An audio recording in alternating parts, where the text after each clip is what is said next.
What's going on, guys? SLF Tuning here, and today is the day we are finally installing our coilovers. I'm going to be kind of rushing through this because, as you can see, you know, this isn't exactly a how-to. I'm going to show you how to do it, but it's going to be like quick and fast. If you guys want an actual tutorial, like step by step, I can always take them off and put them right back on. But yeah, let's hop into this, and yeah, let's go. So yeah, as always, you're going to want to take your tire off. I already unbolted the bolts, so just take it off. Put it off to the side. Before you start doing anything, I recommend taking out your trunk liner. So it's going to be little push pins. You see these little holes right here?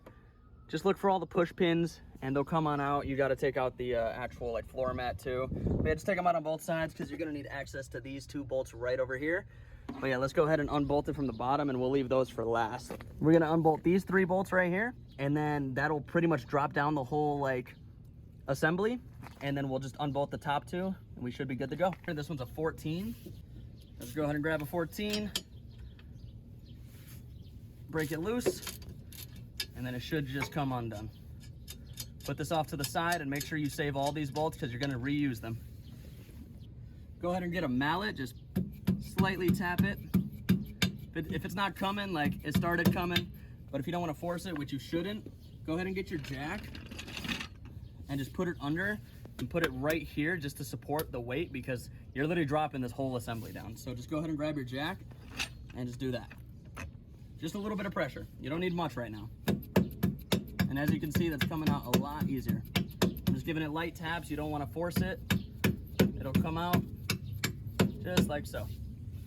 And just come from the other side. Try to fiddle with it. If it doesn't come out, just focus on it later. You don't need to get every single bolt out at this very moment.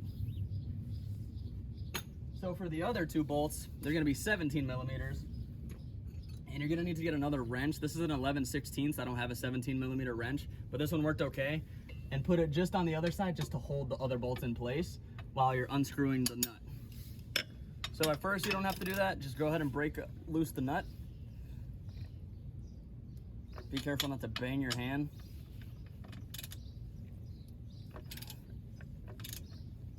So now that it's broken loose, it's most likely spinning on the other side. Go ahead and break this one loose too while you're at it. Make sure you don't mix up these other bolts. I went ahead and did the other side off camera because that's the bad side that I can't really get good angles on. This is literally rinse repeat for both sides. But I mixed up these two bolts, and let's just say it was a pain. And instead of it taking me maybe 30 minutes to 45 minutes to do each one, that one took me like an hour and a half just because of one bolt. So yeah, that's spinning in the back. I know you guys can't really see it in the back. So just go ahead and take your wrench, put it on the back. So I'm doing this front one first. I know I said I like to go front to back, but you know. So yeah, same thing, wrench on the other side. And then just go ahead and look how much easier. I love it.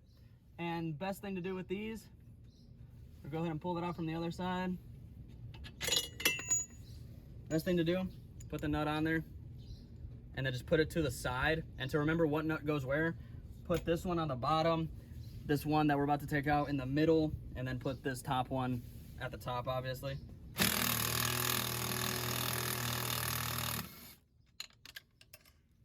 And it's off. So yeah, take your mallet again and just, so yeah, these top ones are gonna be 14s, and they're real easy. You don't need to torque them down like crazy. Just put them in there. Oh, sorry. Put them in there and just crack them loose. And these you can take out all the way and just go ahead and keep them up top. Yeah, there's that. You don't have to bang those out. Those will just fall down as it goes. So let's go ahead and go back to the bottom and just kind of shimmy with this thing and try to get it down. Okay, after like a painful hour, don't make the same mistake I did. Don't loosen that. It's still loosened and I have to tighten it. Don't loosen this. This was a big mistake. But basically, take these three bolts out. This whole assembly drops down. Use jack stands, use the jack, use whatever you can use to get this thing on there.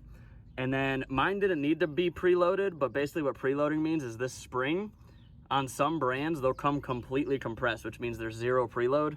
This one already came preloaded, so I didn't have to do anything. So all I had to do was mess with this. And you adjust this bottom piece, this black piece, and you unloosen it to, you know, increase the height, and then you tighten it to decrease the height. Once it's at the height that you need, don't mess with this because then it, this starts moving around too. Lock this. I'm still locking it as we speak. Lock this once it's in the bolt so that this black piece doesn't spin. Make sure you measure out both sides so that they're the same height, because you don't want your car to be like, eh. That was a very painful like hour. But yeah, it's just these 3 bolts right here, the 2 top ones. This whole assembly comes down. My problem was this bolt right here was getting stuck on the other side when I was trying to pull it out. So I was just fiddling with everything for like an hour, trying not to break anything.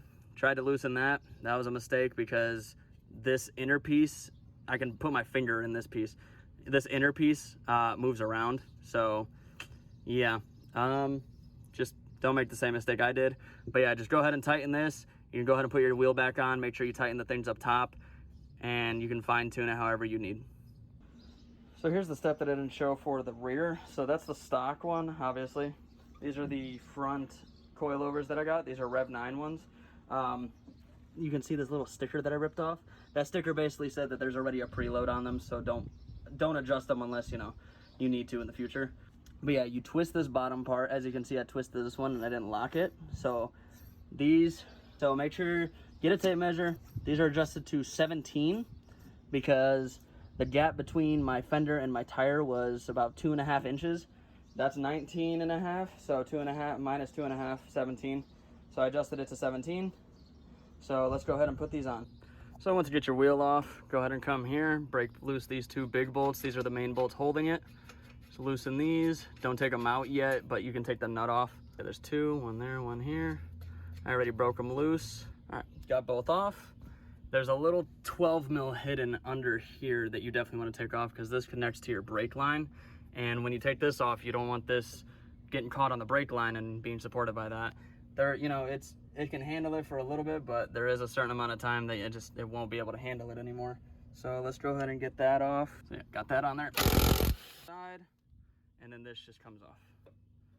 It doesn't come off, but it comes off with a little latch. And then there is this end link.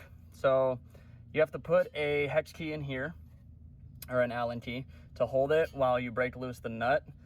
I've just been using a wrench, holding it right here, and then just use my impact with the hex key to loosen it. So yeah, it'll sit like this. I need both of my hands to do this, so I'm gonna have to put the camera down. I'm gonna see if I can get an angle you can kind of see it at, but it'll go like this. Hold the wrench and go crazy with the impact. Forgot to mention, loosen the nut first. Don't be a dumbass. Don't be like me. So there's the nut. Go ahead and put that aside. This is kind of stuck here at the moment because the suspension's still in the way, but you have it off. That's all that matters. And then you can go ahead and get these 2 out. And I recommend using your jack to support this because on the fronts, this whole thing connects as one. So I definitely recommend using your jack to at least support this. So again, it's not hanging by the caliper or anything like that. So yeah, I got my jack. Go ahead and get your mallet. This one's a little harder. Just use a flathead. That's what I did for the other side. So yeah, got the 12 mils up here. And I'm not gonna be able to do this with one hand either because these are the only thing that's holding the shock as well. So just unloosen these 3 while holding it from underneath. You should be able to reach it. All right, we got it out. There's the 3 bolts from up top. Let's go get our other aftermarket coilover to lower this thing. And we are on the last one. We can finally see how this thing looks. The rear already looks amazing. Okay, so obviously before I was able to record anything, I had to put the top in at least so that it's not, moving around everywhere. But there's the top in. We just got to line it up, everything in there, and then we should be good to go. And here is the final product. I left the front just a little bit higher than I normally would because construction here sucks. Still can't even get my knuckles past it though. So I feel like it's pretty solid. The rear has some slight camber in it. These I could barely get my first knuckles through. Yeah. There's definitely some slight camber, but I like it a little bit lower in the rear anyways. As you can see, I am so happy with how this turned out.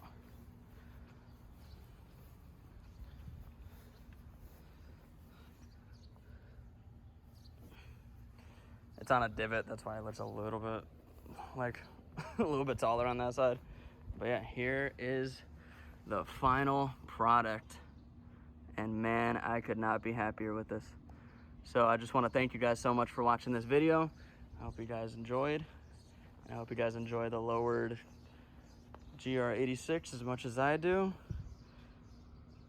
But yeah, hope you guys enjoyed, and have a good night, guys.